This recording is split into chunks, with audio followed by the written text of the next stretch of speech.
الحمد لله نحمده ونستعينه ونستغفره ونؤمن به ونتوكل عليه ونعوذ بالله من شرور أنفسنا ومن سيئات أعمالنا من يهده الله فلا مضل له ومن يضلله فلا هادي له ونشهد أن لا إله إلا الله وحده لا شريك له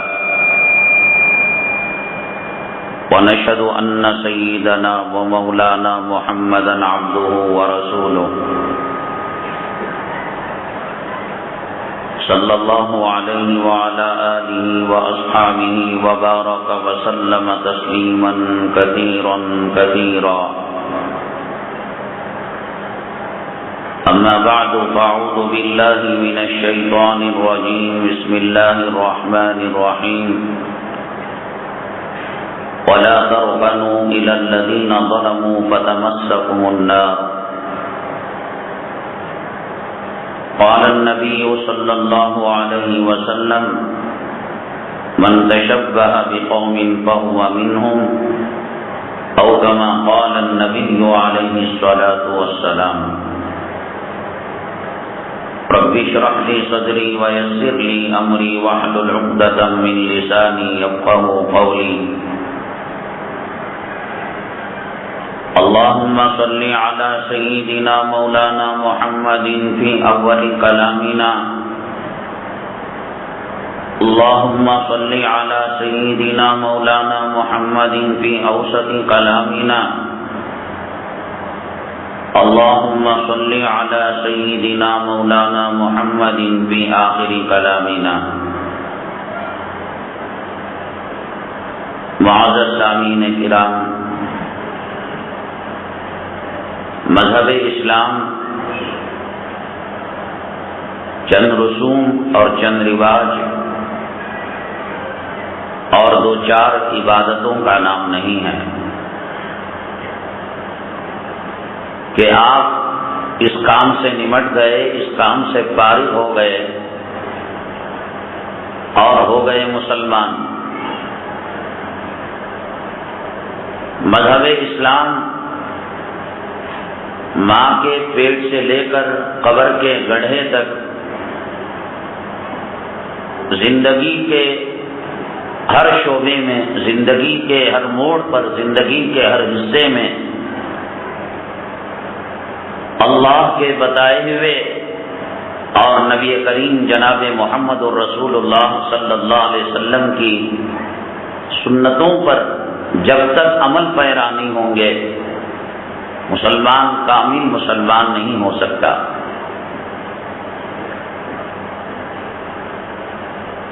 آج بڑا المیہ یہ ہے، بڑی مصیبت یہ ہے، آدمی یہ سمجھتا ہے کہ نماز اس نے پڑھ لی اور ہو گیا مسلمان، روزہ اس نے رکھ لیا اور ہو گیا مسلمان، حج و عمرہ کر لیا ہو گیا مسلمان، کاروبار میں، معاملات میں، نکاح بیاہ میں، کپڑا پہننے میں، گھر کی تعمیر میں، معیشت میں، معاشرت میں سمجھتا ہے کہ وہ آزاد ہے۔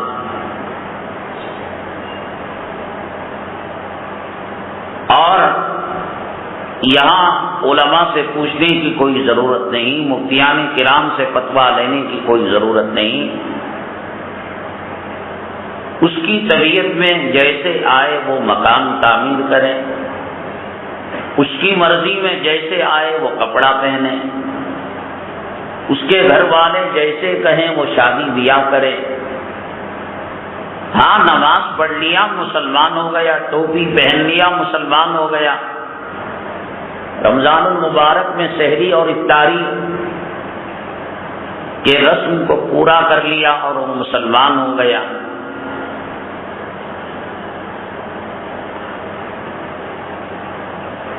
زندگی کے ذرے ذرے میں، یہاں تک کہ اگر خاوند بیوی کے پاس جاتا ہے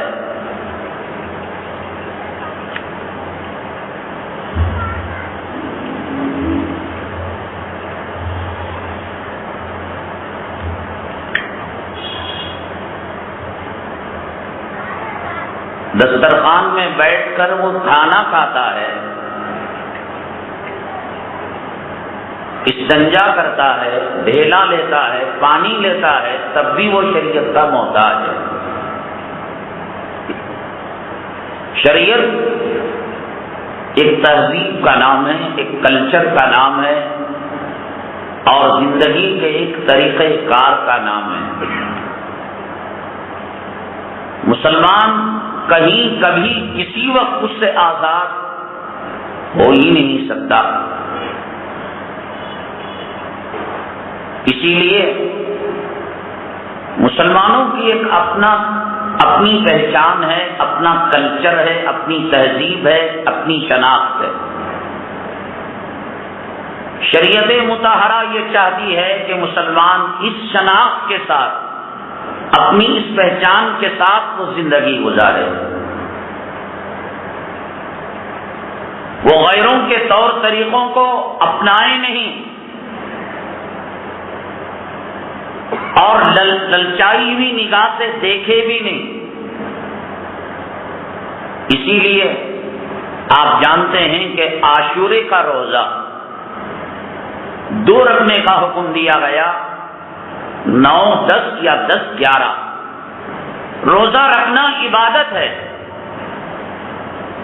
لیکن اللہ کے حبیب پاک جناب محمد رسول اللہ صلی اللہ علیہ وسلم ہجرت کر جب مدینہ طیبہ گئے اور وہاں یہود و نصارہ عاشورے کا روزہ رکھا کرتے تھے۔ مسلمان شہزادہ ہے، مسلمان خاتم الانبیاء کی امت ہے، مسلمان اللہ تبارک تعالیٰ کی مخصوص مخلوق ہے۔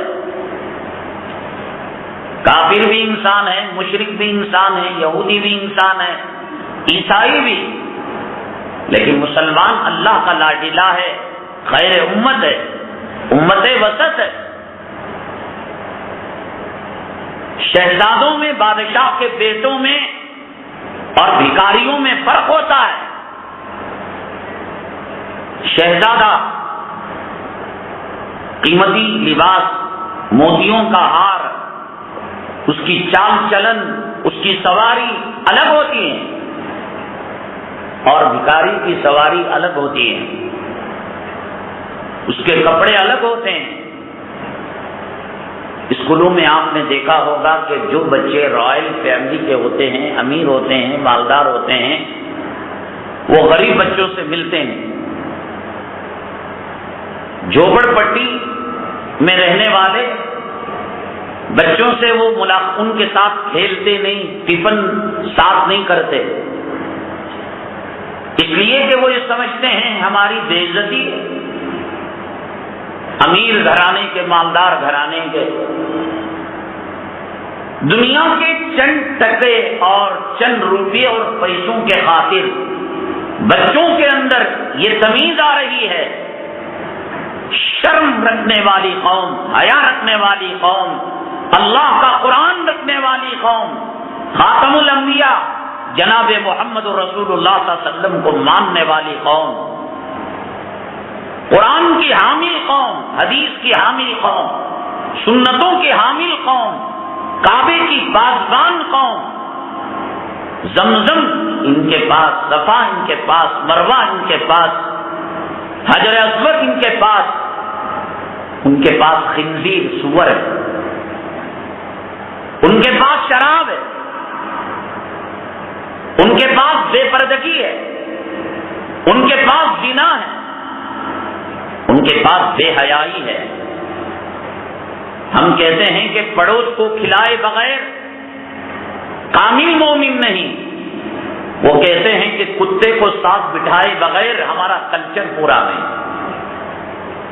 دسترخوان میں کتا، کار میں کتا، اور کتا خریدنے کی صلاحیت نہ ہو تو کتے جو کپڑے کے بنے ہوئے رہتے ہیں اور کھلونے کے، آپ دیکھیں گے کہ بانٹ پر اس کو رکھا ہوا رہتا ہے اور پیچھے کے شیشے پر وہ دکھاتے ہیں کہ ہم کتوں کی نسل کے ہیں، کتوں کے بھائی ہیں۔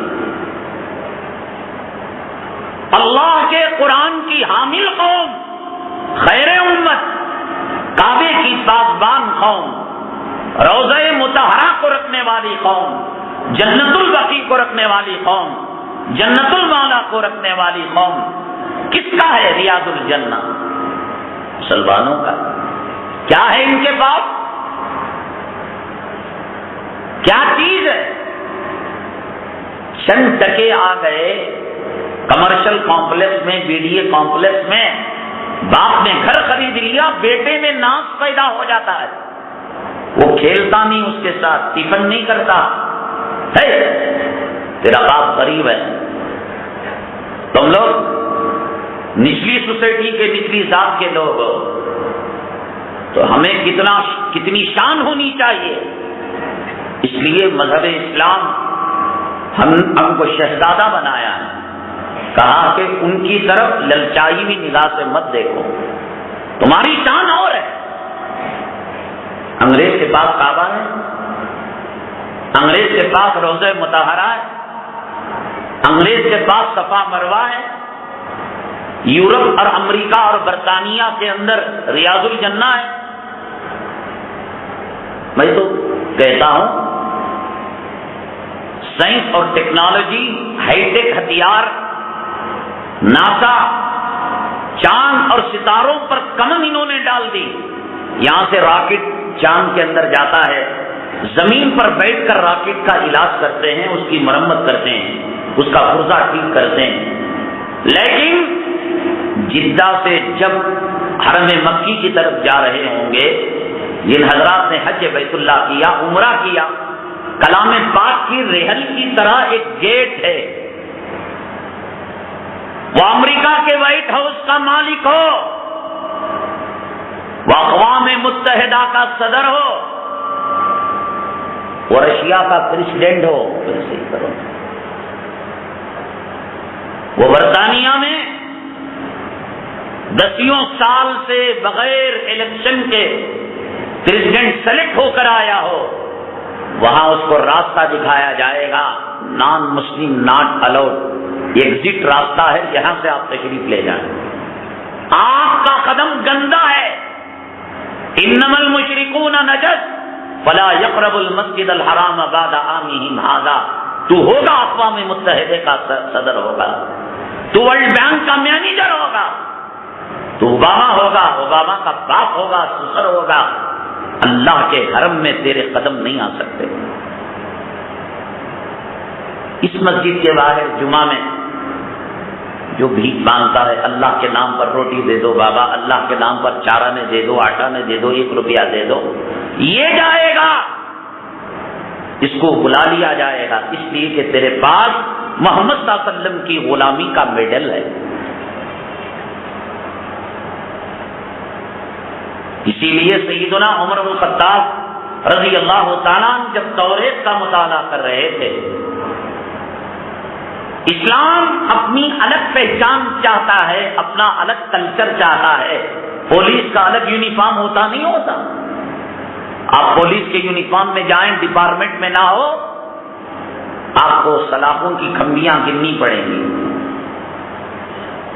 آپ ملٹری میں نہیں ہیں، آپ نے ملٹری کا یونیفارم پہن رکھا ہے، آپ کو جیل کی ہوا کھانی پڑے گی، آپ منسٹر نہیں ہیں، لال بتی کی گاڑی استعمال کر رہے ہیں، آپ کو جیل، اس لیے کہ ان کی اپنی شناخت ہے، بنگی کی اپنی شناخت، پولیس کی اپنی شناخت، ملٹری کی اپنی شناخت، پوری دنیا ہمارے دم سے ہے۔ جس دن اس دھرتی پر اللہ کا نام لینے والا ختم ہو جائے گا، اذا الشمس كبرت واذا النجوم انكدرت واذا الجبال سيرت واذا العشار عطلت، یہ سورج بے نور ہو جائے گا، یہ چاند گر جائے گا، یہ پہاڑ کالعہن المنفوش دھنکی ہوئی روئی کی طرح ہواؤں میں اڑنے لگیں گے، یہ زمین میں زلزلہ برپا ہو جائے گا۔ امریکہ ہے، ہمارے اللہ کے نام لینے کی وجہ سے ہے، برطانیہ ہے، یہ زمین ہے، یہ آسمان ہے، یہ چاند ہے، یہ سورج ہے، یہ ستاروں کا نظام ہے، یہ سمندروں کی روانگی ہے، یہ پھولوں میں مہک ہے، یہ تاروں میں چمک ہے، یہ امت مسلمہ کے کلمہ پڑھنے کے صدقے میں ہے۔ جس دن ایک بھی اللہ کہنے والا نہیں رہے گا، اللہ تعالیٰ قیامت کو برپا کر دیں گے۔ اللہ تعالیٰ حضرت اسرافیل علیہ السلام کو حکم دے دیں گے کہ آپ سور پھونکے، قیامت برپا ہو جائے گی۔ ہمارے دم سے یہ دنیا ہے، ہمارا مقام، ہماری پوزیشن، ہمارا مرتبہ کتنا اونچا ہے۔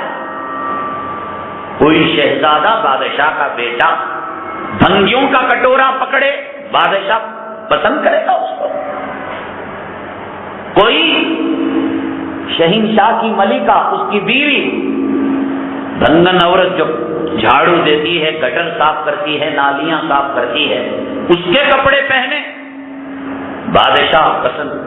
ملکہ کی شان اور ہوتی ہے، شہزادوں کی شان اور ہوتی ہے، کلمہ پڑھنے والوں کی شان اور ہوتی ہے، قرآن پڑھنے والوں کی شان ہوتی ہے، محمد صلی اللہ علیہ وسلم کے غلاموں کی شان اور ہوتی ہے۔ ان الدنیا خلقت لکم وانکم خلقتم للآخرہ۔ اے مسلمانوں، یہ زمین تمہارے لیے، یہ آسمان تمہارے لیے، یہ مشرق تمہارے لیے، یہ مغرب تمہارے لیے، یہ فرشتے تمہارے لیے، یہ جبرائیل تمہارے لیے، یہ میکائیل تمہارے لیے، یہ اسرافیل تمہارے لیے، یہ سب کچھ تمہارے لیے پیدا کیا گیا ہے۔ وَإِنَّكُمْ خُلِقْتُمْ لِلْآخِرَةِ، اور تمہیں آخرت کے لیے بنایا گیا۔ ایسی قوم دوسروں کے کلچر کو اپنائیں، دوسروں کے طور طریقوں کو اپنائیں، کان میں بالی ڈالی، کان میں بالی ڈالی، آدھے بال کراپ کیے، آدھے بال رکھے، اور یہ وہ کرنے لگا۔ گڑگے اس نے پھاڑ لیے، جینس پینٹ کے گڑگے اس نے پھاڑ لیا، دوپٹ پھاڑ لی تو دوپٹ پھاڑ لیا۔ دھنگی کے کام کے لیے بیل باٹم اس نے پہنا تو اس نے پہنا، اور اس کی پیانٹ اوپر چڑھ گئی، ہاف نکر ہو گئی تو اس نے ہاف نکر بنا۔ یہ ذلیل کام کے لیے امت نہیں بنائی گئی۔ وہ عمر الخطاب جن کے بارے میں اللہ کے حبیب پاک جناب محمد رسول اللہ صلی اللہ علیہ وسلم نے فرمایا، لو کان بعدی نبی لکان عمر، اگر میرے بعد نبی ہوتا تو حضرت عمر بن الخطاب کے سر پر تاج نبوت پہنایا جاتا، تاج رسالت پہنایا جاتا۔ وہ عمر بن الخطاب اللہ کے حبیب پاک صلی اللہ علیہ وسلم نے اپنے پیشانی کے آنکھوں سے، جن کا دودھ سے زیادہ سفید محل اور موتی سے زیادہ چمکدار محل جنت کے اندر دیکھے۔ اب وہ توریت پڑھ رہے ہیں، الیاذ باللہ ثم الیاذ باللہ، وہ یہ کہیں گے ہمیں قرآن نہیں چاہیے، ہم کو توریت چاہیے، کہیں گے حضرت عمر توریت کے پڑھنے کے بعد فجر کی نماز پڑھائیں گے، مغرب پڑھائیں گے، قرآن کی تلاوت چھوڑ کر توریت کی تلاوت کریں گے، قرآن پر عمل چھوڑ کر توریت پر عمل کریں گے۔ سیدنا ابو بکر صدیق رضی اللہ تعالیٰ اللہ کے حبیب پاک صلی اللہ علیہ وسلم اس منظر کو دیکھ رہے تھے۔ اللہ کے حدیث پاک میں آتا ہے، نبی کریم جناب محمد رسول اللہ صلی اللہ علیہ وسلم کا چہرے انور انار کے دانوں کی طرح سرخ ہو گیا۔ کسے دیکھ کر؟ حضرت عمر بن الخطاب جن کا محل جنت میں تیار ہو چکا تھا۔ حضرت عمر بن الخطاب نبوت کا دروازہ اگر کھلا ہوتا تو آپ کے سر پر تاج نبوت پہنایا جاتا۔ عمر بن الخطاب جو زمین پر بات کرتا تھا عرش الہی سے فیصلے اترا کرتے تھے۔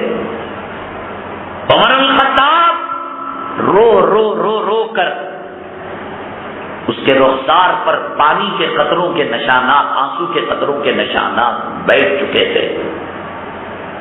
کثیر البکا تھے آپ، زیادہ رونے والے تھے۔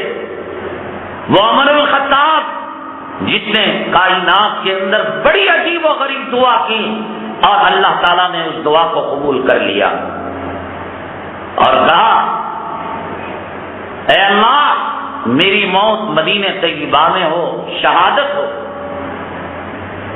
مدینہ طیبہ کے اندر تو جنگ نہیں ہوتی، کوئی واجب القتل ہے مکہ مکرمہ کے اندر، مدینہ طیبہ کے اندر حدود حرم کے باہر لا کر اس کو مارا جاتا ہے، بدر میں جا کر کیا جاتا ہے، احد میں جا کر حدود حرم کے اندر قتال نہیں کیا جاتا. لیکن حضرت عمر الخطاب نے دعا کی، اے اللہ شہادت ہو مدینے میں. اللہ نے کہا عمر تو نے اپنی شان سے شہادت کو مانگا ہے، میں تجھے اپنی شان سے اس سے بڑھ کر دوں گا. اپنی شان کے حساب سے مانگا تھا مدینہ طیبہ میں، اور میں نے تجھے شہادت دی مسجد نبوی کے محراب رسول میں. نماز پڑھا رہے تھے اور آپ کو جام شہادت پلا دیا گیا. انسان کا کام اللہ سے مانگنا ہے، فیصلے نہیں کرنا.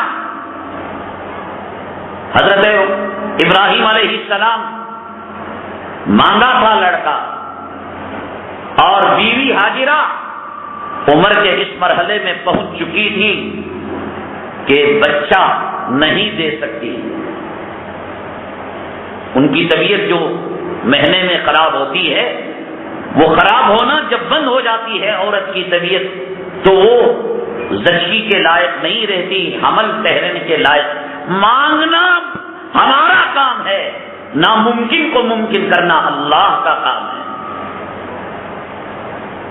اللہ ہمیں امیر کر دے گا، اللہ ہمیں وزیر اعلیٰ کر دے گا، اللہ ہمیں تمہارے حساب سے ناممکن. اللہ کے لیے کون سی چیز ناممکن ہے؟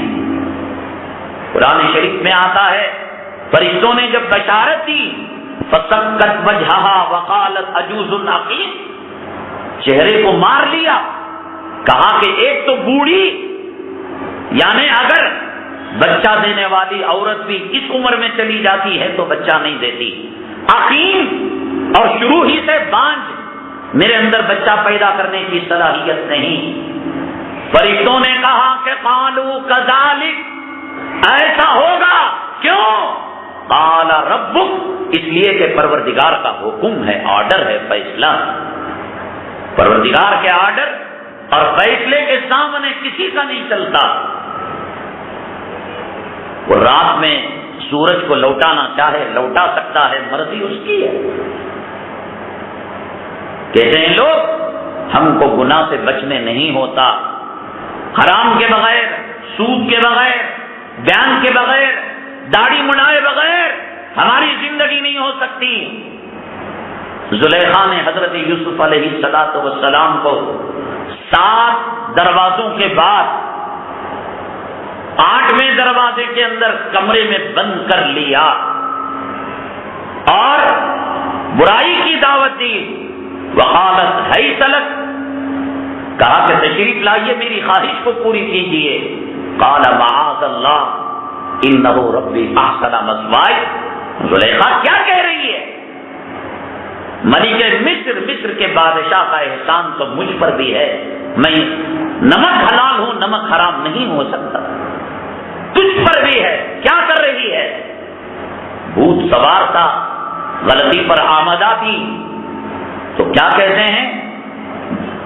واستبق الباب، دروازوں کی طرف بھاگنے لگے. پتہ ہے کہ 1 نہیں، 2 نہیں، 3 نہیں، 7 دروازے ہیں، اور یہ دروازے کسی جھوپڑ پٹی کے پتوں کے دروازے نہیں، یہ شہنشاہ کے دربار کے زلیخا کے محل کی خفیہ دروازے ہیں. واستبق الباب، دروازوں کی طرف بھاگنے لگے. بھاگنا ہمارا کام ہے، اور ایک دروازے کے پاس گئے، دروازے تالے کھلتے گئے.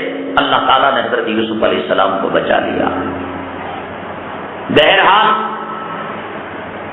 حضرت عمر الخطاب رضی اللہ تعالیٰ عشرہ مبشرہ میں، خلفائے راشدین میں توریت پڑھ رہے تھے. اللہ کے حبیب پاک صلی اللہ علیہ وسلم نے اس کو پسند نہیں کیا. چہرے انور انار کے دانوں کی طرح سرخ ہو گیا اور ناراض ہو گئے. اور ابو بکر صدیق رضی اللہ تعالیٰ عنہ نے کہا عمر نہیں دیکھتے محبوب کے چہرے کی طرح، اور دیکھا ایک دم غصے میں جلال میں آ گئے ہیں. فوراً پڑھا رضیت باللہ ربا وبالاسلام دینا وبمحمد صلی اللہ علیہ وسلم نبیا ورسولا۔ بتائیے کہ حضرت عمر بدلنے والے تھے؟ ان کے خاندان میں کوئی مرے تو قرآن کے بجائے توریت پڑھ کر ایصال ثواب کرنے والے تھے۔ نمازوں کے اندر توریت کی تلاوت، اللہ اکبر، زمین پیروں تلے آ سکتی اور زمین آسمان کے اوپر جا سکتی، آسمان پیروں تلے آ سکتا، حضرت عمر الخطاب کے ایمان میں فرق نہیں آنے والا۔ لیکن اللہ کے حبیب پاک صلی اللہ علیہ وسلم اسلامی تشخص، اسلامی کلچر، اسلامی پہچان اور مسلمانوں کا اپنا وجود، اس کو باقی رکھنے کے لیے اس کو برداشت نہیں کیا۔ حضرت سیدہ عائشہ صدیقہ رضی اللہ تعالیٰ عنہ کے پاس یہ خاتون آئی، چادر اوڑھی ہوئی تھی یا چادر لے کر آئی، اس کے اندر صلیب پلس مارک کا نشان تھا۔ حضرت عائشہ صدیقہ رضی اللہ تعالیٰ عنہ نے فرمایا، اللہ کے حبیب پاک جناب محمد رسول اللہ صلی اللہ علیہ وسلم اگر اس کو دیکھتے اس کو پھاڑ دیتے، نکالو اسے، پھاڑو اسے۔ مسلمان بھکاریوں کے کپڑے پہنے، نبی کے شہزادے، عشرہ مبشرہ کو ماننے والے، خلفائے راشدین کو ماننے والے، کعبے کی طرف منہ کرنے والے، خنزیر کھانے والوں کے کلچر کو اپنائیں، کتوں کو ساتھ بٹھانے والے کے کلچر کو اپنائیں، اپنی ماں اور بہنوں اور بیٹیوں کو دوسروں کے پاس چھوڑنے والوں کے کلچر کو اپنائیں، پھاڑو اسے، نکالو۔ مسلمان غریب، پھٹے پرانے کپڑے، پیون لگے کپڑے، پیٹ پر پتھر، لیکن وہ شہزادہ ہے، شہزادہ۔ 1000 لنگڑے اگر ایک طرف جمع ہو جائیں تو وہ ایک پہلوان نہیں بن سکتے۔ 50,000 کتے کسی میدان میں جمع ہو جائیں وہ ایک انسان نہیں بن سکتے۔ پوری دنیا زمین و آسمان کے خزانوں کے مالک ہو جائے، محمد صلی اللہ علیہ وسلم کے غلاموں میں غلاموں کے غلاموں کے غلام ادنا غلام کا مقابلہ نہیں کر سکتے، اس لیے کہ ہمارے پاس قرآن کی دولت ہے، حدیث کی دولت ہے، صحابہ کی دولت ہے، اولیاء کی دولت ہے، اخطاب کی دولت ہے، ابدال کی دولت ہے، حفاظ کی دولت ہے، مفتیان کرام کی دولت ہے، خانقاہوں کی دولت ہے، غار حرا کی دولت ہے، غار ثور کی دولت ہے، مکہ مکرمہ کی دولت ہے، مدینہ طیبہ کی دولت ہے۔ شہزادے ہیں ہم، ہمارا الگ یونیفارم ہے، ہماری داڑھی ہے۔ حضرت عمر الخطاب بیت المقدس پتہ کرنے کے لیے گئے، عیسائیوں نے کہا یہ پگڑی ہم استعمال کریں گے، یہ آپ کا یونیفارم بہت خوبصورت ہے، یہ جھبا، یہ شریف، یہ اسلامی کلچر۔ عمر الخطاب نے کہا خبردار ظالموں، اگر تم نے ہمارے کلچر کو اپنایا، ہمارے لباس کو اپنایا، عمر الخطاب کا کوڑا تمہارے پیٹ کو مار مار کر سرخ کر دے گا، لال کر دے گا۔ کل عیسائی ہمارے کلچر کی بھیک مانگا کرتے تھے، آج مسلمان نام کا مسلمان رہ گیا۔ جیسے کتے کو شیروانی پہنا دیں تو کتا مولی صاحب نہیں ہو جاتا، گدھے کو کالا کوٹ پہنا دیں تو گدھا لائر نہیں ہو جاتا، خنزیر کو سفید کوٹ پہنا دیں وہ ڈاکٹر نہیں ہو جاتا۔ آج یہی معاملہ ہے، خاندان مسلمان، ماں باپ مسلمان، چند چیزیں جمعہ میں آیا، 2 ٹھونگ نماز کے مار لیا، کلچر، تہذیب، تمدن، اس اندرونی اعتبار سے آج مسلمان مرتد ہو چکا ہے۔ ہندوستان کے ہائی ٹیک سٹیوں کے اندر، میٹرو سٹیوں کے اندر جو مساجد ہیں، اتنی ٹی شرٹ پہن کر آج کا نوجوان نماز پڑھنے کے لیے آتا ہے، رکوع میں جاتا ہے، سجدے میں جاتا ہے، پیشاب کے پاخانے کی بھیڑ اس کی نظر آتی ہے، دیکھنے والے کا بھی وضو خطرے میں، اس کی نماز تو گئی ہی۔ یہ ناک بمبئی سے لے کر گھٹنے تک ہمارا سطر ہے، 3 سبحان اللہ کی مقدار نماز میں کوئی دیکھے نہ دیکھے، اگر اس کا کوئی حصہ 3 سبحان اللہ کی مقدار کھل جاتا ہے تو اس کی نماز فاسد ہو جاتی ہے۔ اب وہ ہاف نکر پہن کر، اتنی ٹی شرٹ پہن کر وہ رکوع میں سجدے میں جاتا ہے تو ادھر پاخانے کی بھیڑ، ادھر ناک کے اوپر کا حصہ، یعنی جتنا ناک سامنے ہے اتنا پیچھے بھی اس کو چھپانا ضروری ہوتا ہے۔ ہماری شرم اور حیا کا جنازہ نکل چکا ہے۔ مسلمانوں کی شان کبھی امامہ پہننا تھی، کبھی ٹوپی پہننا تھی۔ مسلمان ٹوپی پہنا کرتا تھا، مسجد میں گندے کالے میلے ٹوکرے رکھے ہوئے ہیں، وہ آتا ہے ٹوکرا چڑھاتا ہے اور 2-4 کبے کے، یہ ہماری شان، ہماری کلچر، ہماری تہذیب، ہماری پہچان، ہم نے اس کو جانا ہو نہ جانا ہو، غیروں نے جانا۔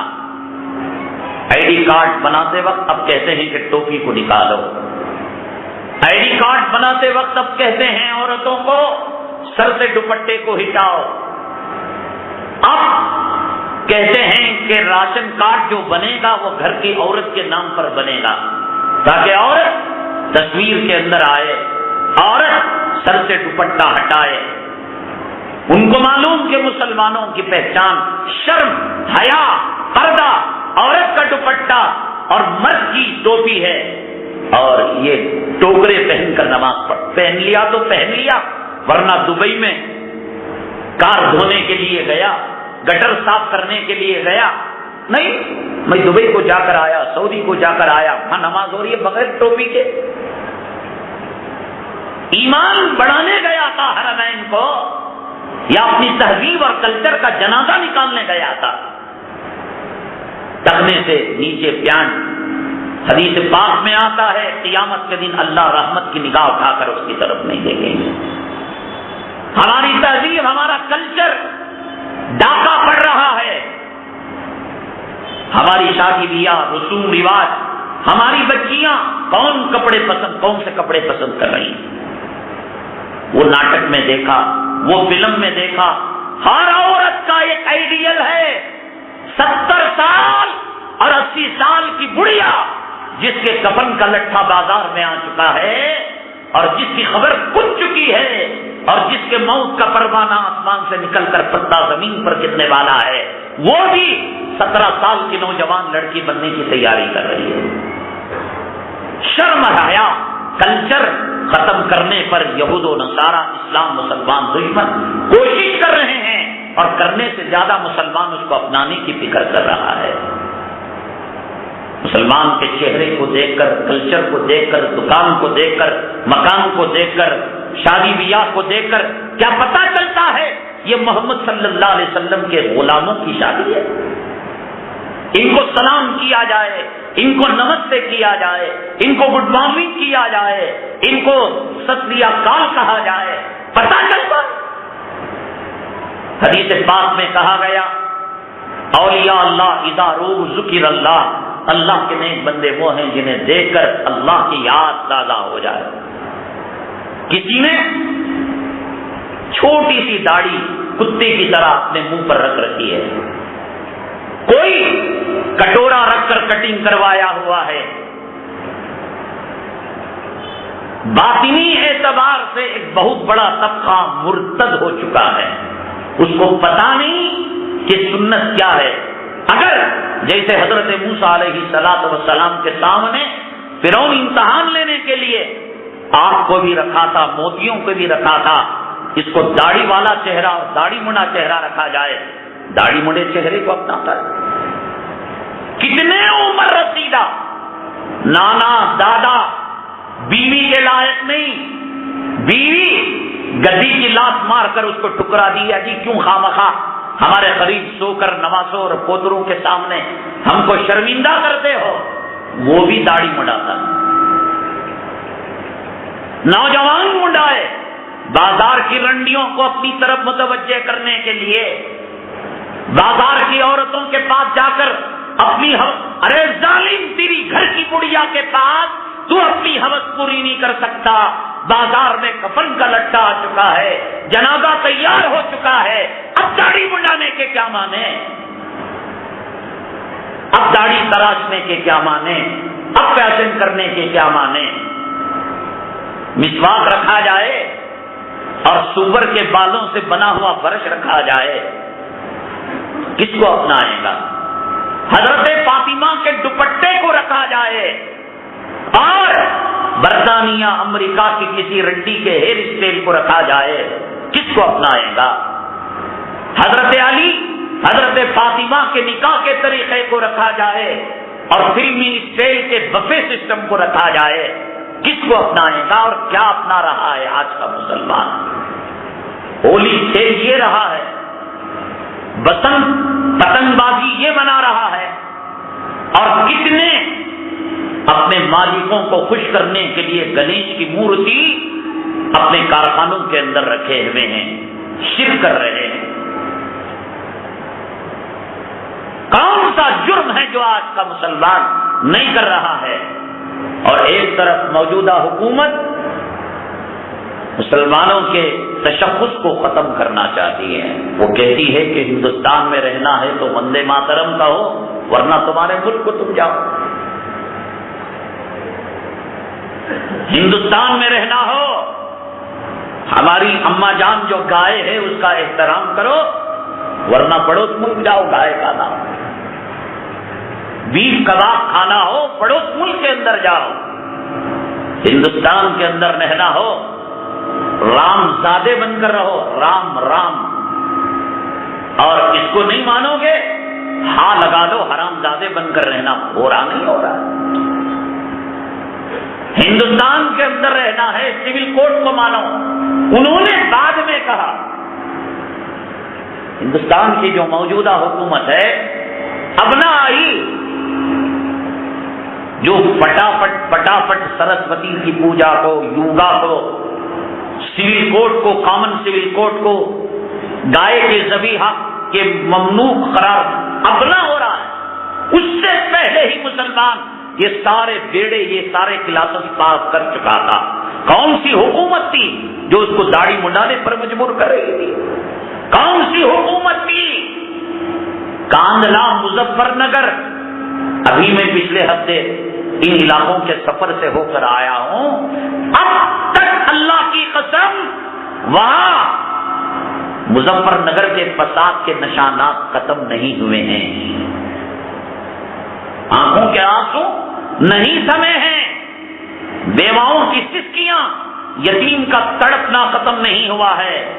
2 ہفتے پہلے اسی کے قرب و جوار ایک علاقے میں مظفر نگر کے 30-40 کلومیٹر کے قریبی علاقے میں ایک شادی ہوئی، دلہا ہیلی کاپٹر کے اندر اترا،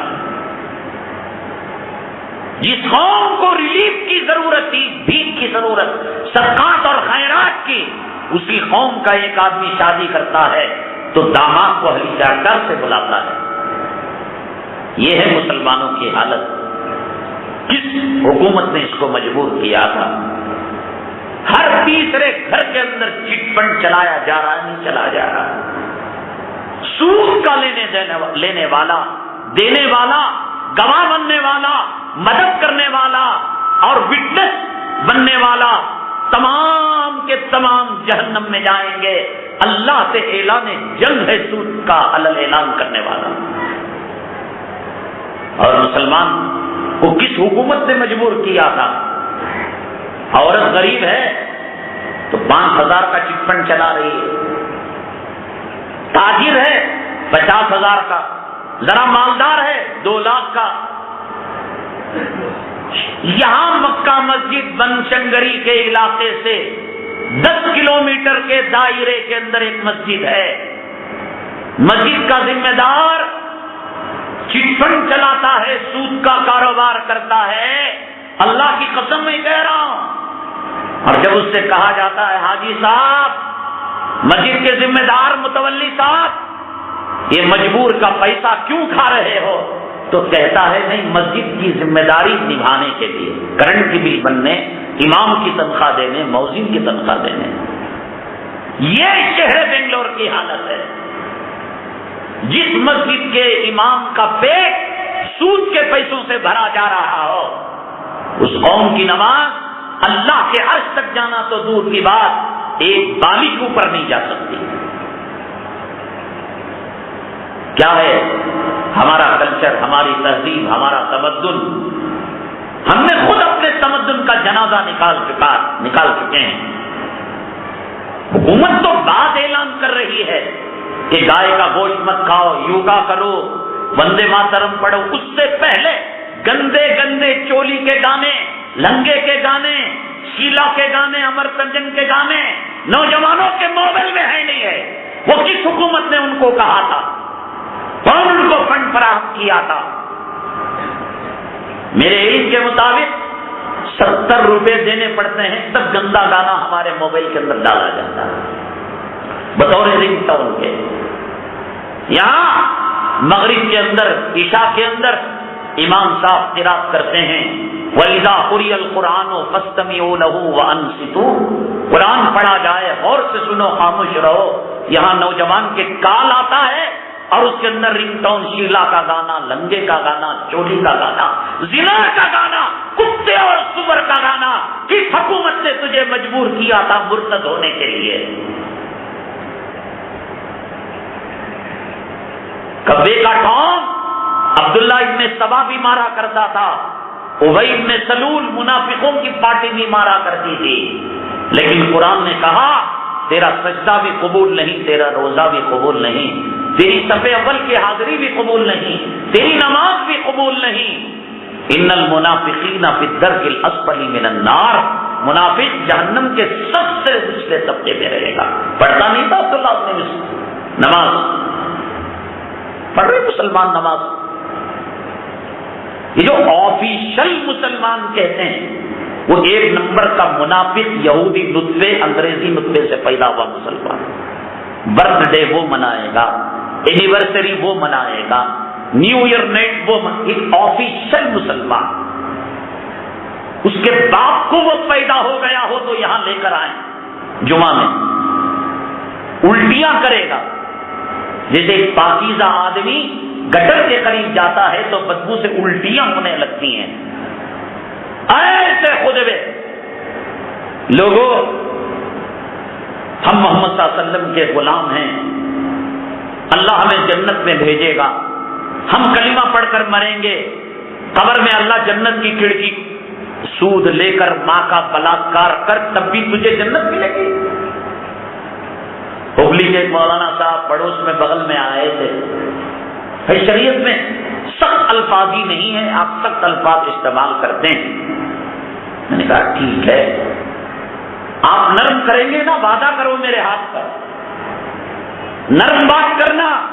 اللہ کے نبی نرم بات کرتے تھے، اخلاق کریمانہ بات کرتے تھے، اور حضرت موسیٰ اور ہارون کو کہا وَقُولَا لَهُ قَوْلًا لَيِّنًا، فرعون کو نرم بات کرنے کا حکم دیا ہے، مانتے ہو نا؟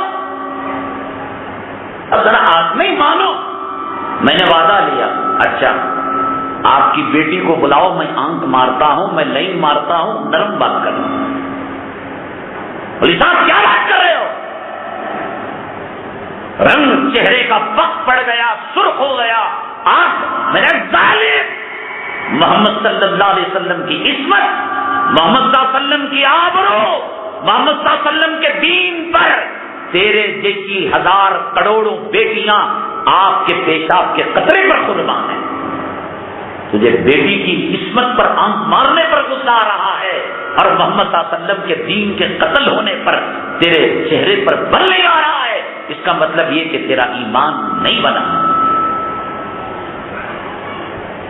میں نے کہا شوگر کی بیماری بچوں کو آ رہی ہے، ظالم، اب میٹھے خطبے دے کر اور شوگر کی بیماری کو عام نہ کر، ذرا نیم کے پتوں کے خطبے دے تاکہ شوگر کی بیماری کم ہو جائے۔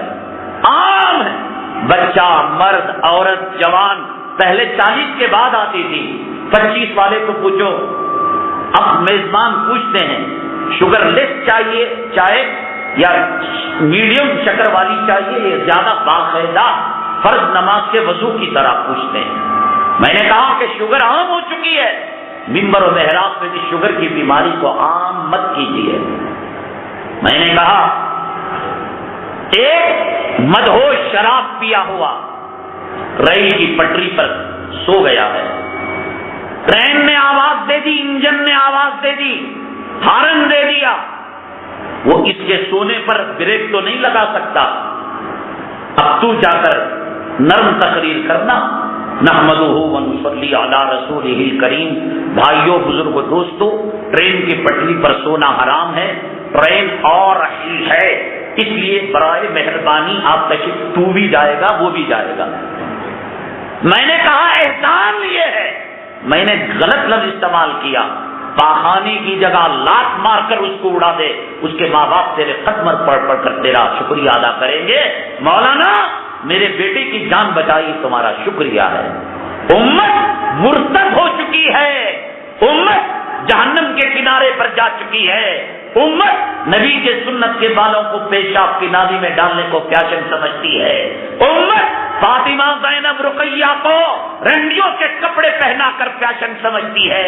امت یہود و نصارہ کے کلچر کو اپنا کر جہنم کا لہو پی کر, جہنم کا پیپ پی کر, جہنم کا غسلین پی کر, شراب پی کر وہ فخر کر رہی ہے. تو اب ایسے موقع پر بھائیوں بزرگوں والی تقریر کرے گا. آج تیرا گھر تعمیر ہو رہا ہو, بالو ریت ایک مٹھی میں اٹھا لوں تو لڑے گا. ایک اینٹ اٹھا لوں, ہالو بلاک اٹھا لوں, لڑے گا. محمد کے دین کا قتل عام ہو رہا ہے, تجھے غصہ نہیں آ رہا ہے؟ تیرے اسکول کے بچے کو کوئی تھپڑ مار دے ٹیچر, لڑنے جاتا ہے. اور جس دین کے لیے محمد صلی اللہ علیہ وسلم نے اپنے پریوار کی قربانی دے کر, پیٹ پر پتھر باندھ کر, راتوں کو رو کر جس دین کو پروان چڑھایا, اس کو قتل ہوا دیکھ کر تو خاموش رہے. تو محمد صلی اللہ علیہ وسلم کا غلام نہیں, یہود و نصارہ کے گدھے سے پیدا ہوا کوئی یہودی پنڈا ہے, کوئی نصرانی پنڈا ہے. تجھے گناہ دیکھ کر غصہ نہیں آتا, سنتوں کا قتل ہوتا ہوا دیکھ کر غصہ نہیں آتا, قرآن کی توہین ہوتی ہوئی دیکھ کر غصہ نہیں آتا. اس کا مطلب یہ کہ ایمان اور شرم و حیا ختم ہو چکی ہے. آج یونیفارم ہم نے مسلمانوں کا, نام ہمارا مسلمانوں کا, جمعہ ہماری مسلمانوں کی, ختنہ ہماری مسلمانوں کی, کان میں اذان اقامت مسلمانوں کی. اندرونی اعتبار سے مسلمان تقریباً مرتد ہو چکا ہے. کیا نہیں ہو رہا؟ اشتہار جمعہ کے کون لگاتا ہے سر؟ اور لگانے پر کمیشن ملتا ہے. پیر پڑنے پڑتے ہیں ابھی نوجوانوں کے, بھیا لگا دو تمہاری آخرت بن جائے گی. نہ پیسہ چندہ لیا جاتا, لہی دی جاتی ہے. اور دیکھنا گوارا نہیں, دیکھیں گے انجیکشن لگے گا. گمنڈی منافق متکبر کا داخلہ جہنم میں نہیں, اور سب وائرس اس کے اندر موجود ہے. جورو کا غلام اللہ کی عبادت نہیں کر سکتا, وہ وائرس کیوں دیکھے گا وہ؟ اور کب تک یہ کاروبار چلے گا بھائی؟ کب تک بھاگو گے, کہاں تک بھاگو گے؟ اللہ سے بچ کر بھاگو گے؟ اور قبر میں لپٹا جائے گا تو داڑھی منڈے کے داڑھی آ جائے گی. قبر میں جاؤ گے داڑھی آ جائے گی, مسواک آ جائے گی. یہ نبی کا غلام, یہ نبی کا وارث اگر چیخ رہا ہے, چلا رہا ہے, زمینوں کو جھجوڑ رہا ہے, تنخواہ بڑھانے کے لیے نہیں, نام نمود کا جھنڈا بلند کرنے کے لیے اللہ نے نام بلند کر دیا ہے. کوئی ضرورت نہیں, صرف موت سے پہلے موت کی تیاری ہو جائے, قبر سے پہلے قبر کی تیاری ہو جائے. اغیار ہمارے چہروں کو دیکھ کر ڈر جائے. وَقَذَفَ فِي قُلُوبِهِمُ الرُّعْبَ, ہمیں ہتھیار اٹھانے کی ضرورت نہیں, AK-47 اٹھانے کی ضرورت نہیں. آج اتنے گئے گزرے ہو گئے, جیل سے عدالت لے جاتے ہیں, پیر میں ہتھکڑیاں, ہاتھ میں ہتھکڑیاں. 4 یہ ہوتے ہیں, سیکورٹی والے 40 ہوتے ہیں. دنیا کے کس ڈکشنری کے حساب سے انکاؤنٹر ہو سکتا؟ تم نے پڑھ لیا, میں نے بھی پڑھ لیا, کیا کیا ہوگا؟ دیکھو جی, مسلمانوں کے ساتھ یہی نہ کیا ہوگا. جس کی بیوی کا سہاگ اجڑا ہے اسے پوچھو,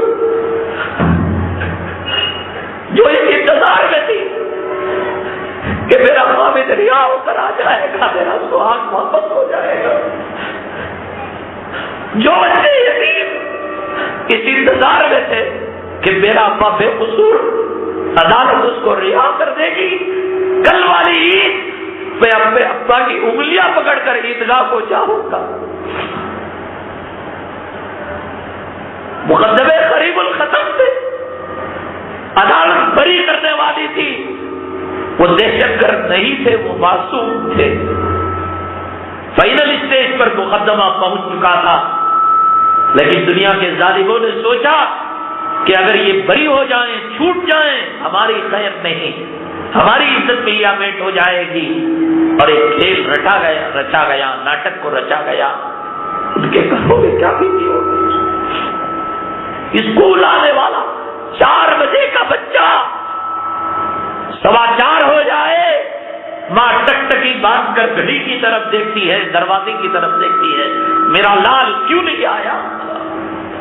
8 سال سے جو بے قصور جیلوں کے اندر عذاب کی زندگی گزار رہے تھے، ان کی بیویوں کے سہاگ کے دن واپس لوٹنے والے تھے، ان کے بچوں پر یتیمی کا سایہ ختم ہونے والا تھا، ان کے گھروں کی خوشیاں لوٹنے والی تھی، اچانک یہ خوشیاں ملیامٹ ہو گئی، جنازے ان کے گھروں میں آئے، بیوی پر کیا بیتی ہوگی، اولاد پر کیا بیتی ہوگی، گھرانے پر کیا بیتی ہوگی۔ یہ ہے مسلمانوں کی حالت۔ اعمال ہمارے صحیح ہوتے، اللہ سے ہمارا رشتہ مضبوط ہوتا، اتنی ذلت کی زندگی ہم نہیں گزارتے۔ میں یہ کہتا ہوں کہ پوری دنیا کے اندر مسلمانوں سے بڑھ کر ملک کا وفادار نہ کوئی تھا، نہ ہے، نہ قیامت تک آ سکتا ہے۔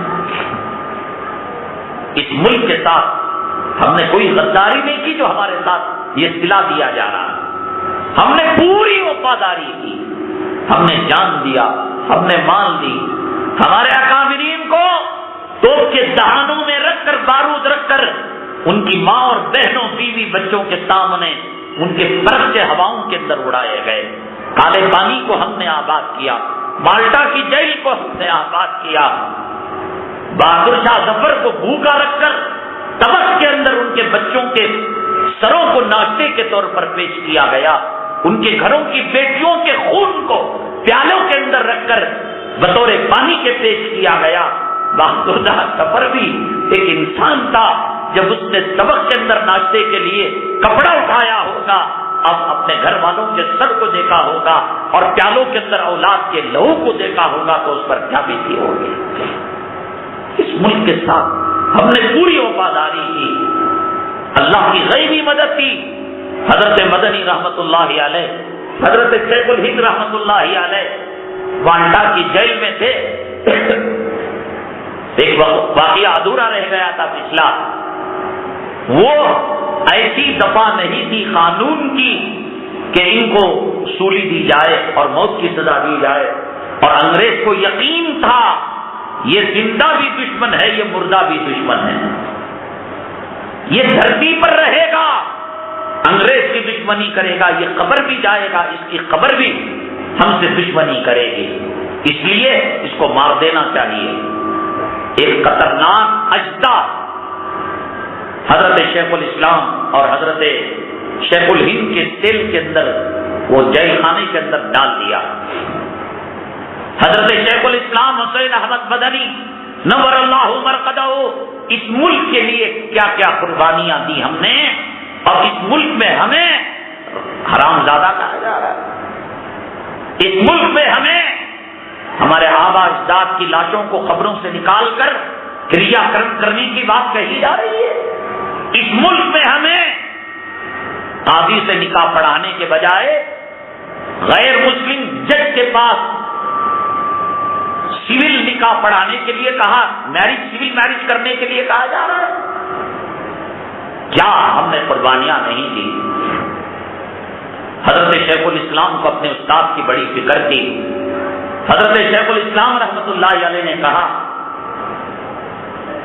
حضرت اجدہ ہے خطرناک، ذرا سا پھن مارے گا، 1 سیکنڈ کے سویں حصے میں ہم جام شہادت نوش کر لیں گے، حضرت شیخ الہند رحمۃ اللہ علیہ نے کہا اللہ اگر بچانے والا ہو تو دنیا کا مکر بیکار چلا جائے گا. وَمَكَرُوا وَمَكَرَ اللَّهُ وَاللَّهُ خَيْرُ الْمَاكِرِينَ. انہوں نے مکر کیا، اللہ بھی مکر کریں گے اور اللہ ان کے مکر کو ضائع کر دیں گے.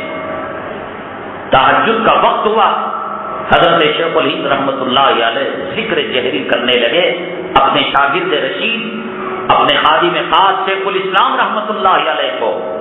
جب الا اللہ ضربے لگانے لگے، حضرت کے الا اللہ کی ضربوں کا اثر اس سجدے پر پڑا اور وہ بھی الا اللہ کی ضربے لگانے لگا اور اللہ کے نام پر اتنا مدہوش ہوا اور اتنا بے قابو ہوا کہ اپنے سر کو زمین پر پٹک پٹک کر الا اللہ کہہ کر وہ مر گیا. مالٹا کی جیل شاہد ہے، کالا پانی شاہد ہے، جعفر تھانسری کی خبر گواہ ہے اس ملک کے لیے ہم نے کیا کیا. لیکن آج ہمارے کلچر پر، تہذیب پر، تمدن پر ڈاکے ڈالے جا رہے ہیں. سرسوتی کی پوجا کو لازم قرار دیا جا رہا ہے، بھگوت گیتا کی تعلیم کو لازم. مسلمانوں، اللہ سے رشتہ مضبوط ہوگا، دنیا کی کوئی طاقت بال بینگا نہیں کر سکتی. قرآن شریف میں اللہ نے فرمایا کہ یہ جانور لِتَرْكَبُوهَا وَزِينَةً، تمہاری زینت کے لیے اور سواری کے لیے ہم نے پیدا کیے. یہ گائے، بیل، یہ بھینسا انسان دیکھنے میں کمزور ہے. ایک شیر کے سامنے انسان کی طاقت کیا ہے؟ ایک پہاڑ کے سامنے انسان کی استقامت کیا ہے؟ ایک ہاتھی کے ڈیل ڈول کے سامنے انسان کی جسامت کیا ہے؟ لیکن اللہ نے انسان کو اشرف المخلوقات بنایا. تمام جانور انسان کے تابع ہیں، انسان کے غلام ہیں. اب یہ آج کس کی پوجا کریں گے؟ کہیں گے کہ صاحب اسے مت کھاؤ، کل کسی اور کی پوجا کریں گے. میں تو یہ کہتا ہوں کہ یہ تو سوریا دیوتا کی بھی پوجا کرتے ہیں، تو اس سے سولار انرجی کیوں لیتے ہیں؟ اس سے دھوپ کیوں لیتے ہیں؟ اس سے روشنی کیوں لیتے ہیں؟ تو بھگوان کی توہین ہے. جب گائے کو ماتا بنا کر دودھ لینا جرم ہے تو سورج اور چاند کو دیوتا بنا کر روشنی لینا جرم نہیں ہے. جب اس سے لیا جا سکتا ہے، اللہ کی مخلوق ہے، تو یہ بھی تو اللہ کی مخلوق ہے. اور ایک مٹھی بھر طبقہ صرف اس کو کہتا ہے کہ یہ ماتا ہے، یہ دیوتا ہے. ناگالینڈ کے اندر، منی پور کے اندر گائے تو گائے، کتے بلیوں کو بھی نہیں چھوڑتے، سپلک کو بھی، سانپ کو بھی نہیں چھوڑتے، کھا جاتے ہیں. ہندوستان کی ایک بہت بڑی آبادی گوشت خور ہے، گائے کھاتی ہے، بھینسا کھاتی ہے. اور ہندوستان کے ایکسپورٹ امپورٹ کا جو کاروبار ہے 25% گوشت اور لیدر یہ گائے اور بھینسے اور حلال جانوروں کی وجہ سے ہے. حیدرآباد کے اندر جو الکبیر مذبح خانہ ہے، اس کا مالک خود غیر مسلم حیثیت ہے، اور لاکھوں گائیوں کے گوشت اور لیدر کا ایکسپورٹ ہوتا ہے اور ہندوستان کو لاکھوں ڈالر کا ٹرن اوور ہوتا ہے اور فائدہ ہوتا ہے. اللہ کی مشیت، اللہ کی مشیت، اللہ کی فطرت، اس سے ٹکر یہ لوگ لے رہے ہیں. یہ اللہ کی مخلوق ہے اور انسان اشرف المخلوقات ہے اور اللہ نے اس کے لیے تمام چیزوں کو پیدا کیا ہے. اس سے ٹکر لیں گے. یہ ٹکر مغلیہ دور کے اندر بھی ہوئی تھی، یہ ٹکر اکبر بادشاہ دور کے اندر بھی ہوئی تھی، یہ ٹکر بابر کے زمانے میں بھی ہوئی تھی، لیکن زیادہ دیر تک چلی نہیں. انشاءاللہ اللہ کی فطرت سے یہ ٹکر اب لے دی جا رہی ہے. تو جس کی لاٹھی اس کی بھینس ہے، کر لو کام، لیکن بہت دنوں تک یہ کاروبار چلنے والا نہیں. اللہ کی فطرت سنت اللہ التی قد خلت من قبل ولن تجد لسنت اللہ تبدیلا. اللہ کی جو سنت چلی آ رہی ہے اس میں کوئی تبدیلی نہیں ہوگی. وقتی طور پر فرقہ پرست اپنی فرقہ پرستی کا زہر کو اگلیں گے.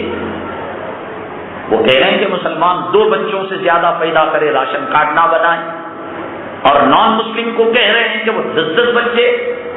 ہندوستان کے جو کہنے والے لوگ ہیں خود پیدا کر کے بتائیں. کہ ان کے اندر اتنی طاقت ہے، ہمت ہے؟ یہ نعرہ اسلام نے دیا تھا، مکے والے نے دیا تھا یا مدینے والے نے دیا تھا کہ ہم دو ہمارے دو، یا یہ نعرہ ہندوستان والوں نے دیا تھا؟ برتھ کنٹرول نبی کا نعرہ یہ تھا، تزوج الودود الولود فإنی اباہی بکم بکثرت الامم۔ ظالموں، نعرہ تم نے نہ دیا تھا ہم دو ہمارے دو، بعد ہم ایک، ہم دو ہمارے ایک، اور ہم دو ہمارا کچھ بھی نہیں، یہاں تک تو تم آئے تھے۔ اور مدینے والے نے نعرہ دیا تھا، ایسی عورت سے نکاح کرو جو زیادہ محبت کرنے والی، زیادہ بچے جننے والی ہو۔ فإنی اباہی بکم بکثرت الامم، میں زیادہ امت کے ہونے سے قیامت کے دن اور امتوں کے مقابلے میں فخر کیا کروں گا، شان کیا کروں گا۔ بہرحال یہ وہ زمانہ ہے کہ ارتداد، مرتد بنانے کی مشینیں، کارخانے لگے ہوئے ہیں۔ ایسی صورتحال کے اندر یہ جو سمر کلاسز ہیں، بہت سوچ کر سمجھ کر اپنے بچوں کو داخل کیجیے۔ کبھی مدرسہ اچھا ہوتا ہے، پڑھانے والا صحیح نہیں ہوتا، کبھی پڑھانے والا صحیح ہوتا ہے، مدرسہ اچھا نہیں ہوتا۔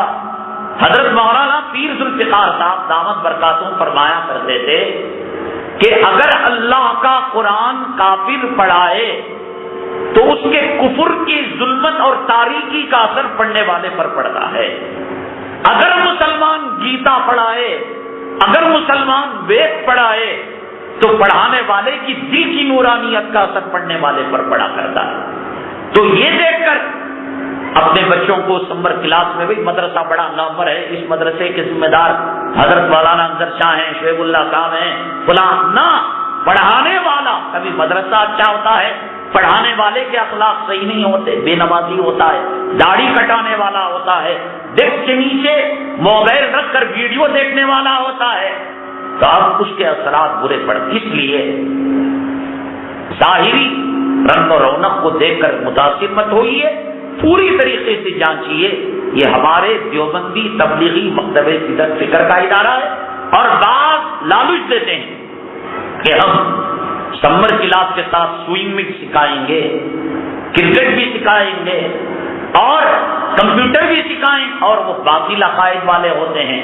دیوبندی مکتب فکر اور تبلیغی مکتب فکر کے حامل نہیں ہوتے، یہ تو فیس مانگتے ہیں، وہ الٹا کمپیوٹر، سوئمنگ سکھانا اور سافٹ ویئر، وہ بات لالچ دے کر عقائد پر ڈاکہ ڈالتے ہیں۔ اس لیے سمر کلاسز کے اندر بچوں کو داخل کرنے سے پہلے ان تمام چیزوں کے بارے میں غور و فکر کریں۔ یاد رکھیں مسلمانوں، غیروں کی تہذیب، غیروں کے کلچر، غیروں کے تمدن کو دیکھنے سے پہلے اللہ نے ہمیں جو نعمت دی ہے، قرآن ایک ایسی ازلی، ابدی، ہمیشہ والی نعمت ہے، جو اس سے ٹکرایا وہ باش باش ہو گیا۔ لو انزلنا هذا القرآن على جبل لرأيته خاشعا متصدعا من خشية الله۔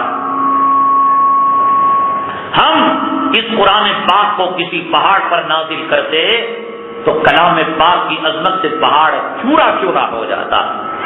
ہر چیز کی تعلیم ہے اس میں، سائنس کی، ٹیکنالوجی کی، فلکیات کی، ارضیات کی، سمندر کی، پرندوں کی، جانوروں کی، حاکموں کی، محکوموں کی، آمیروں کی، ماموروں کی، اور امیروں کی، غریبوں کی، خاص مقام والوں کی، ہر قسم کی ہدایت۔ یہ جو پولیس ڈپارٹمنٹ کے اندر جرائم پر قابو پانے کے لیے فنگر پرنٹس کا جو محکمہ ہے، اس کی ٹیکنالوجی قرآن ہی سے نکلی ہے۔ 1980 میں فرانس البرٹ نام کا ایک سائنسدان جب کلام پاک کا ترجمہ پڑھ رہا تھا اور سورہ قیامہ أَيَحْسَبُ الْإِنسَانُ أَن لَّن نَّجْمَعَ عِظَامَهُ بَلَىٰ قَادِرِينَ عَلَىٰ أَن نُّسَوِّيَ بَنَانَهُ، انسان کے کافر مشرک یہ سمجھتے ہیں کہ ہماری ہڈیاں بوسیدہ ہو جائیں گی، ہمارا جسم مٹی میں مل جائے گا۔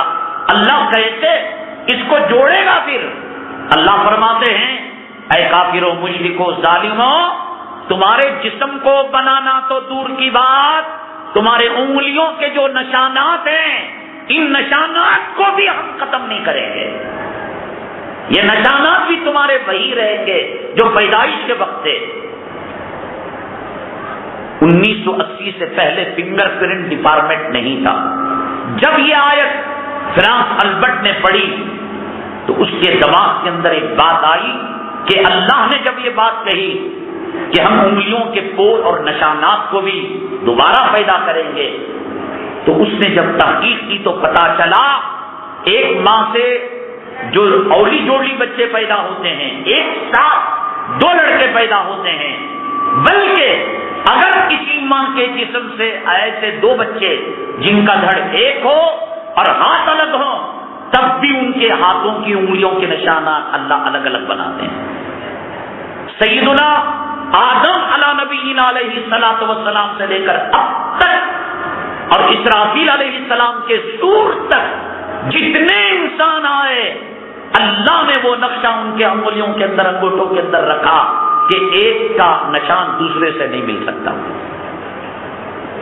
اتنی ٹیکنالوجی، اتنی ترقی اللہ نے کلام پاک کے اندر رکھی ہے، اور اس سے فائدہ یہود و نصارہ.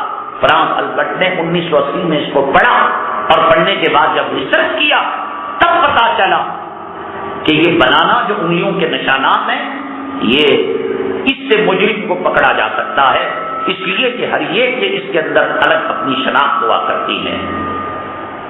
بہرحال اتنی عظیم الشان دولت کے حامل ہو کر غیروں کی تہذیب اور غیروں کے کلچر کو للچائی ہوئی نگاہ سے دیکھنا، یہ اسلام کی توہین ہے، یہ قرآن کی توہین ہے. اور جو قرآن کی توہین کرے گا، اسلام کی توہین کرے گا، اللہ موت سے پہلے اسے عذاب دے گا. اور جو عقل میں آئے نہ آئے، اسلام کی تعلیمات کے سامنے سر تسلیم خم کرے گا، اللہ آخرت میں، قبر میں جو ثواب دینا ہے، بدلہ دینا ہے، دے گا.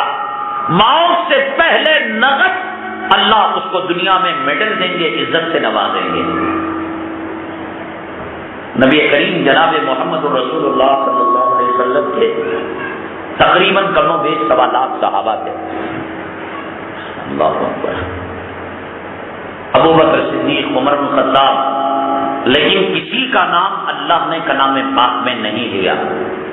کلام پاک کے 22ویں پارے میں اللہ نے صرف ایک صحابی کا نام لیا، فلما قضى زید، حضرت زید رضی اللہ تعالی. حضرت زید نبی کریم صلی اللہ علیہ وسلم کے منہ بولے بیٹے تھے، ان کا نام لیا.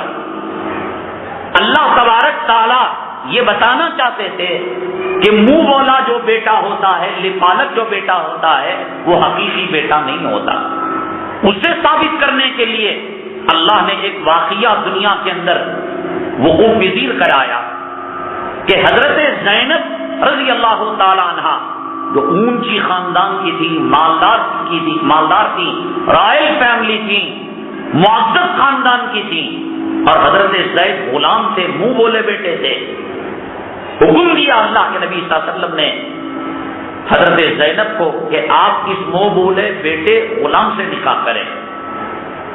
چونکہ رسول اللہ صلی اللہ علیہ وسلم کا حکم تھا، اپنی مرضی، اپنی خواہش کو رونگ ڈالا انہوں نے. میرے آقا کا حکم ہے، میں مان لوں کہ وہ غلام ہیں، وہ منہ بولے بیٹے ہیں، ان کی ذاتی کوئی پراپرٹی نہیں. انہوں نے نکاح کر لیا، لیکن مزاج انبن ہو گیا. ان کا مزاج شاہانہ تھا اور حضرت زید کا مزاج غلامانہ تھا.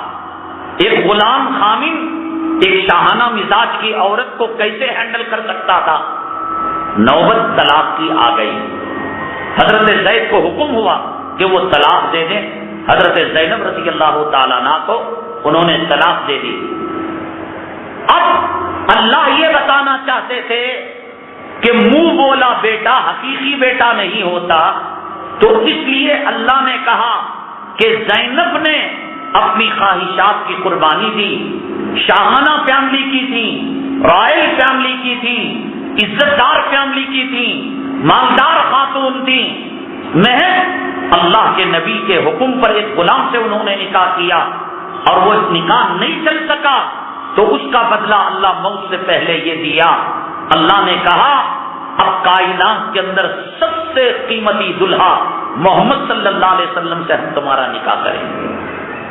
اور یہ نکاح عرش الہی کے پاس ہوا. اس خطبہ نکاح کو اللہ نے پڑھا. کائنات کے اندر کبھی اللہ نے کسی عورت کا نکاح نہیں پڑھا سوائے حضرت زینب رضی اللہ تعالیٰ عنہ کے. اس لیے کہ حضرت زینب نے اپنی خواہشات کی قربانی دی تھی. اللہ نے عرش پر ان کا نکاح پڑھا. دلہا بنے محمد صلی اللہ علیہ وسلم. کائنات کے اندر اس سے قیمتی دلہا نہیں ہو سکتا.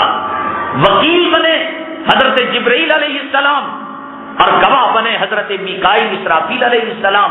کائنات کے اندر اس سے بہتر کوئی وکیل و گواہ نہیں ہو سکتے.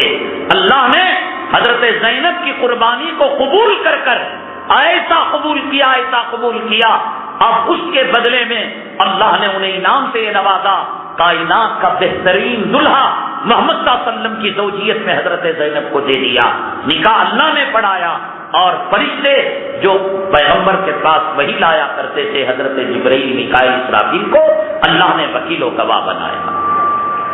یہ اللہ کا دستور ہے دنیا میں. خواہشات کی قربانی انسان دیتا ہے. ہم پیالس گٹھلی محل میں نکاح کر سکتے ہیں, لاکھوں روپے لٹا سکتے ہیں, لیکن شریعت مطہرہ کے خاطر ہم نے اپنے جان و مال کی اپنے نفس کی قربانی دی. موت سے پہلے اللہ اس کو سلا دیں گے. ہم گناہ کرنے پر قادر تھے, خدا سے ڈر کر گناہ سے بچے, اللہ موت سے پہلے دنیا کے اندر اس کا بدلہ دیں گے. چلو ہم اگلی جمعہ کا سوال آپ کے سامنے رکھتے ہیں. آپ کو معلوم ہے کہ اللہ تبارک تعالیٰ ظلم نہیں کرتے. جب نامہ اعمال پیش ہوگا لا یغادر صغیرۃ ولا کبیرۃ الا احصاها ووجدوا ما عملوا حاضرا ولا یظلم ربک احدا. ہر چھوٹا بڑا گناہ سامنے ہوگا. اللہ فرمائیں گے اقرا کتابک, تو خود پڑھ کر دیکھ لے. کفا بنفسک الیوم علیک حسیبا, تجھے خود پتہ چلے گا. پھر پوچھیں گے اللہ ایسا تو نہیں ہے کہ کوئی گناہ نہیں کیا اس میں لکھ دیا گیا ہو, اور کوئی نیکی کی اور وہ اجر اس میں نہ لکھا گیا ہو؟ تو بندے کہیں گے نہیں ہے اللہ بالکل حق بجانب ہے, اللہ ظلم نہیں کرتے, فرشتے ظلم نہیں کرتے. جب ظلم نہیں ہوتا, ایک مسلمان بھائی کیا ہو رہا ہے, ایک کلمہ پڑھنے والا 70 سال زندگی گزارتا ہے, اگر وہ گناہ بھی کرے تو جہنم میں جائے گا اور گناہوں کا عذاب بھگت کر نکالا جائے گا. ہمیشہ کی جنت مسلمان کے لیے ہے نا. مسلمان ہمیشہ جنت میں نہیں رہ سکتا, کبھی نہ کبھی جنت میں جانا ہے. کوئی بغیر حساب کتاب کے جائے گا, کوئی عذاب بھگت کر جائے گا, لیکن رہے گا جنت کے اندر. کافر اگر نیکی بھی کرے, یہ لوگ ٹھنڈے پانی کی سبیلیں کولر لگاتے ہیں. میں نے بتایا کہ دلی کے اندر دوپہر کے وقت مجھے ایک جگہ سفر کرنا تھا. پنجاب کے لوگ قریب میں نئی دلی کے گردوارہ ہے, اتنی روٹیاں, اتنی دال, سبزی سارے پیسنجر کو دے رہے. میں نے کہا دیکھو صاحب, مسافروں کی مدد کرنا مسلمانوں کا کام تھا, اب سکھ کر رہا ہے, اور اللہ اجر کو ضائع نہیں کرتے. دنیا ہی میں ان کو اس کا بدلہ دے دیتے ہیں. اچھی بیوی, اچھی اولاد, اچھا مکان, اچھی پراپرٹی, اچھی صحت, لیکن جنت نہیں ملے گی. 70 سال کا مسلمان ہمیشہ کی جنت چلو اللہ دے رہا ہے, لیکن اگر ایک کافر کفر کی حالت میں 70 سال گزارتا ہے تو انصاف کا تقاضا یہ ہے کہ اسے 70 سال جہنم میں رکھا جائے. ہمیشہ کیوں رکھا جا رہا ہے؟ ابد الآباد, ہمیشہ ہمیشہ کے لیے. جرم جتنا ہو سزا اتنی ہونی چاہیے. چلو نیکیاں دینی تھی, بھلائی دینی تھی, مسلمان تھا, 30 سال میں مر گیا. اپنے اللہ فضل سے کرم سے جنت دے رہے ہیں تو تیرے فضل تیرے کرم کا کوئی ٹھکانہ نہیں. مان لیا دے رہا ہے تو منع نہیں, لیکن اس کو تکلیف 30 سال میں کافر مر گیا تو جہنم میں کتنے سال ہونا چاہیے؟ اس کو 30 سال ہونا چاہیے. لیکن قرآن کہتا ہے ہمیشہ کافر جہنم میں رہے گا. 20 سال میں مر گیا ہمیشہ رہے گا. تو کفر کیا 20 سال, جہنم میں ہمیشہ. آخر اللہ نے کیسے انصاف کیا؟ اس کا کیا جواب ہے سوچ کر لائیے. انشاءاللہ اگلی جمعہ ایک نئے عنوان کے ساتھ حاضر خدمت ہوں گے. اللہ تعالیٰ سے دعا ہے اللہ تعالیٰ ہمارے عقائد، ہمارے کلچر، ہماری تہذیب، ہمارے تمدن، ہمارے تشخص کی ہمیں حفاظت کرنے کی توفیق نصیب فرمائے۔ اللہ باطل فرقے اور فرقہ پرستوں کے حملوں سے امت مسلمہ کی حفاظت فرمائے۔ آمین۔ واخر دعوانا الحمدللہ رب العالمین۔